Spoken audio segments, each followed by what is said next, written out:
படம் சூப்பராக இருந்துச்சு. ட்விஸ்ட்டு எக்ஸ்பெக்ட் பண்ணல. ஃபேமிலியோட பார்க்கலாம். எல்லாரும் வந்து பாருங்க. நல்லா பண்ணியிருந்தாங்க. டிஃப்ரெண்ட் ரோலாக இருந்துச்சு. இல்லை நான் எக்ஸ்பெக்டே பண்ணல ஹீரோயினாக தான் இருக்கோன்னு. ஆனால் ட்விஸ்ட்டாக இருந்துச்சு. ஆக்சுவலி ஸ்டார்டிங்கில் நம்மளுக்கு இது ஜஸ்ட் ஒரு த்ரில்லர் அந்த மாதிரி மூவி மாதிரி தான் இருக்கும். பட் கிளைமேக்ஸில் வந்து ஒரு சோஷியல் மெசேஜ் கொடுக்குற இப்போ இருக்க ஜென்ரேஷன்லாம் செட் ஆகிற மாதிரியான ஒரு மூவி தான். நம்ம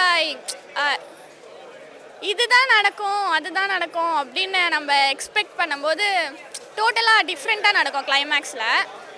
அது நல்லா இருந்தது. அது எதுவும் குறை சொல்ல முடியாது, நல்லா தான் இருந்தது. ஆனால் ட்ரெய்லர் பார்க்கும்போது எனக்கு அப்படி தோணுச்சு ஆக்சுவலி. பட் அதுக்கான ரீசனை நான் வந்து அதை எக்ஸ்பெக்ட் பண்ணல. படம் வந்து நல்லா இருந்துச்சு. பாட்டு எல்லாமே நல்லா இருந்தது. பிரஜன் சார் ஆக்டிங்கும் நல்லா இருந்தது. அதே மாதிரி ஸ்டோரியாக வந்து ஒரு மெசேஜ் கன்வே பண்ணுறாங்க. நல்லா ஒரு ஆடியன்ஸ்க்கு வந்து இப்போ இருக்கிற ஜென்ரேஷனுக்கு வந்து ஒரு நல்ல மெசேஜ் அப்படின்னு சொல்லலாம். ஏன்னா வந்து நிறைய பேர் வந்து இப்போது நீ பொண்ணு தானே இந்த மாதிரிலாம் பண்ணுறாங்க. ஸோ வந்து ஏதோ ஒரு மெசேஜ் நம்மளுக்கு சொல்கிறாங்க, சோஷியல் மெசேஜாக இருக்குது. அவ்வளோதான் சொன்னேன். நல்லா இருந்துச்சு படம். ரொம்ப சூப்பராக இருந்தது. ஒரு விறுவிறுப்பாக இருந்தது. உண்மையிலே பிரஜின் சார் நடிப்பு ரொம்ப அருமையாக இருந்தது. கடைசி வரையும் ஒரு விறுவிறுப்பாக இருந்தது. ஒரு நல்ல தீம்.